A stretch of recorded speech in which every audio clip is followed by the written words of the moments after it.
तक ये बुनियादी बात क्लियर नहीं होगी ना कि दीन के सोर्सेज दो हैं, कुरान और सुन्नत, आगे बात चली। सर सुन्नत और हदीस में फर्क को कौन नहीं मानता? हमने कब कहा सुन्नत और हदीस में फर्क नहीं, लेकिन हम कहते हैं कि आज की डेट सुन्नत और हदीस इंटरचेंजेबल वर्ड। मुझे आज का दीन नहीं, 1200 साल पहले दीन किस तरह का था, कोई रिटर्न में है, कोई रिकॉर्ड बताएं तो हम कहेंगे हाँ है। रिजल्ट ये है कि आज की डेट में सुन्नत को हासिल करने का सोर्स हदीस है। सलामती है उन आंखों पे जो हिदायत पे नजरें जमाए बैठी हैं, उन कानों पे जो जिक्र खैर के मुंतजर रहते हैं, और उन कदमों पे जो हिदायत की राह पे गामजन हैं।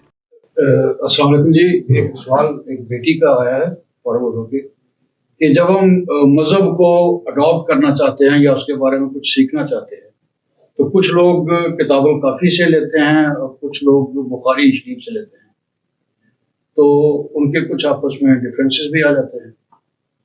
तो किसी किताब की ऑथेंटिसिटी उसको कैसे देखा जाएगा, आप इसके बारे में क्या?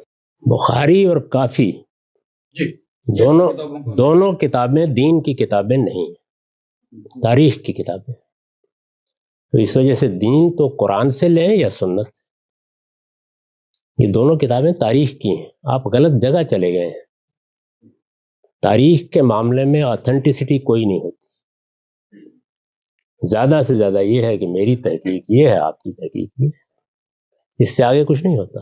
तो ये हिस्ट्री है बुनियादी तौर पर। लोगों ने गालिबन कभी इमाम बुखारी की किताब उठा के उसका टाइटल भी नहीं देखा।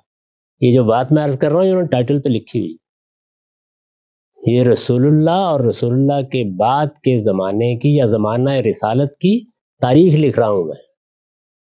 उन्होंने कोई गलती नहीं की, हमने उसको मजहब की किताब बना ली। तो हिस्ट्री की किताब है। उस हिस्ट्री की किताब में बहुत सी चीजें मेरे पास आई, उनको हम पढ़ेंगे, उनकी तहकीक करेंगे।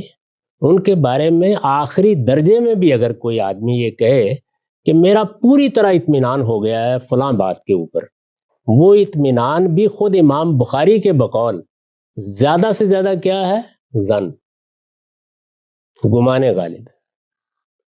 तो दीन का इससे कोई ताल्लुक नहीं। दीन पूरा का पूरा बिल्कुल यकीनी है, और वो दो चीजें हैं, कुरान और सुन्नत। और सुन्नत किसी बुखारी में नहीं लिखी हुई, वो मुसलमानों के अमल के जरिए से मुंतकिल हुई है, और मुसलमानों के पूरे अमल के जरिए से हुई है। उस पर इजमा है। मैं उसको बयान किया करता हूं कि अगर आपका बच्चा शऊर की उम्र को पहुंचने के बाद सुन्नत देखना चाहे तो उसे कहें जाओ करीब की मस्जिद में जाके देख लो, नमाज जैसे पढ़ रहे पढ़ लो। उसके लिए किसी किताब की जरूरत नहीं। ये बुनियादी गलती है जिसमें तारीख को दीन बनाने की सही की गई। उसका डायरेक्ट सोर्स उस बच्ची को बता दें ताकि वो मतलब वो दीन हासिल करना चाहते हैं कुछ लोग, अल्लाह की किताब को अल्लाह की तो नहीं आती ना, अल्लाह की किताब का तर्जुमा लें। दुनिया की हर जुबान में तर्जुमा हो चुका है, और उसको पढ़ें। उससे आपको दीन की हकीकत मालूम हो जाएगी, दीन का असल पैगाम मालूम हो जाएगा, उसकी बुनियादें वाज़ेह हो जाएंगी। सुन्नत का जहां तक ताल्लुक है, मैंने अर्ज किया कि उसका माखज़ है मुसलमानों का इजमा। मैंने ये खिदमत अंजाम दे दी है कि उस इजमा से हासिल करके उसको मैंने लिख दिया। वो बिल्कुल एक सफ़े के ऊपर मैंने उसकी फहरिस्त बना दी। तो अगर उससे कोई मदद हासिल हो सकती है तो कर लें, और अगर मुझसे नहीं मदद लेनी तो मुसलमानों के इजमा से जाकर अक्स कर लें।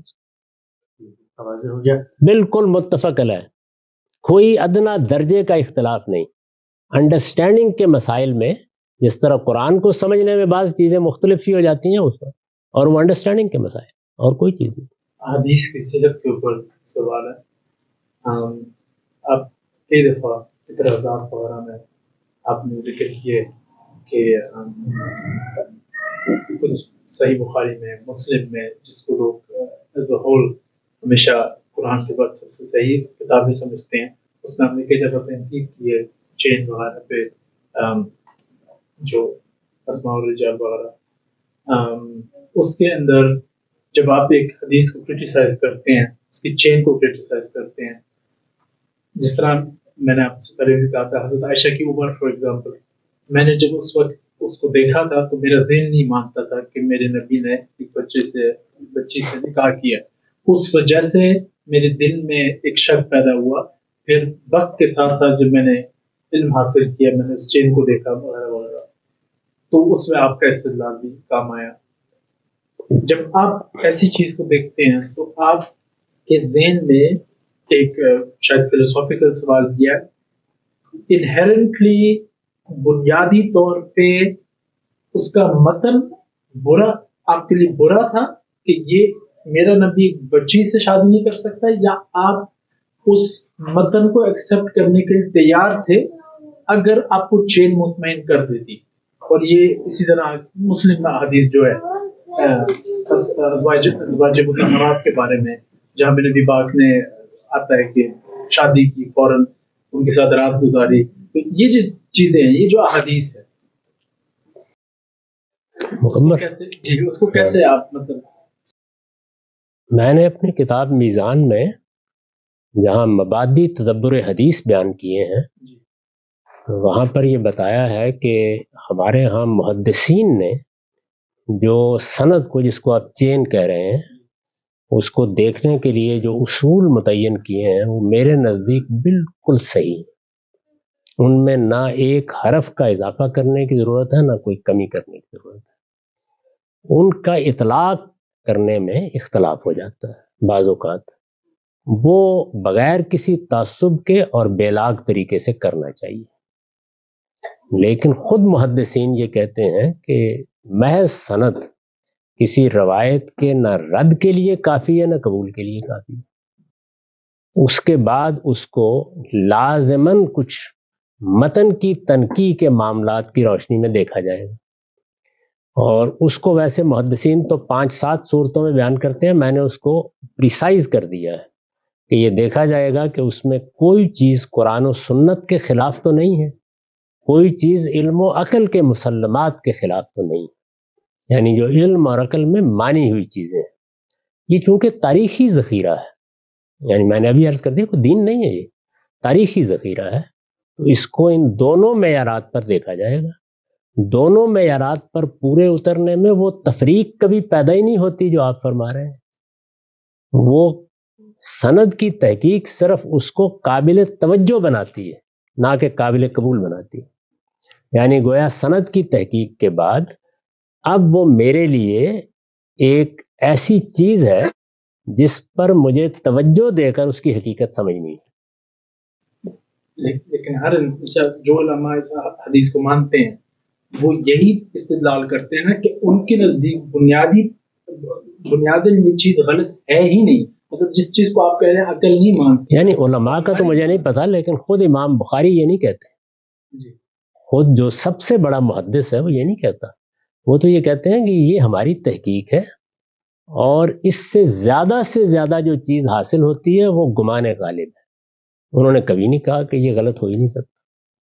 وہ تو اس کے لیے ہر وقت تیار بیٹھے ہوئے ہیں کہ تحقیق کر کے آپ اس سے اختلاف کریں۔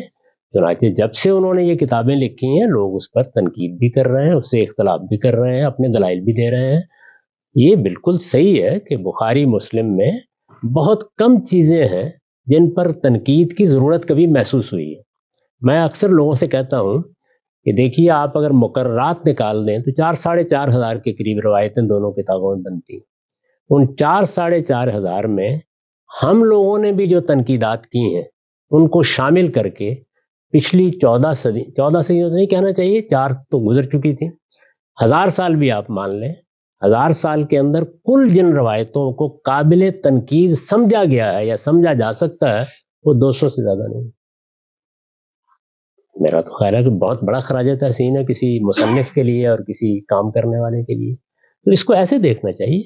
روایت تو دونوں معیارات سے جب گزرے گی، اس کے بعد وہ قبول یا رد کے مقام پہنچتی ہے، اور وہ قبولیت اور وہ رد بھی میرا، یعنی محقق کا، آپ کا، اگر آپ تحقیق کریں، آپ کا اطمینان ہے، ضروری نہیں کہ میں اس اطمینان کا پابند۔ تو یہ تاریخ ہے، پہلے آپ اس کی جگہ متعین کریں، وہ کیا ہے؟ زمانہ رسالت کی تاریخ۔ جیسے ہی آپ اس کی جگہ صحیح متعین کر دیں گے، آپ جس اضطراب میں مبتلا ہیں وہ ختم ہو جائے گا۔ ہم اصل میں اس کو دین کے ماخذ کے طور پر رکھ کے دیکھتے ہیں، اور اس کے بعد نہ دین قائم رہتا ہے نہ تاریخ قائم رہتی، دونوں ہی کا خاتمہ ہو جاتا ہے۔ اور جیسے میں نے ایک مرتبہ رائے تفنن عرض کیا تھا کہ جماعت اسلامی ایک دینی جماعت تھی، انہوں نے سیاست کرنے کی کوشش کی، سیاست ہوئی نہیں، دعوت باقی نہیں رہی۔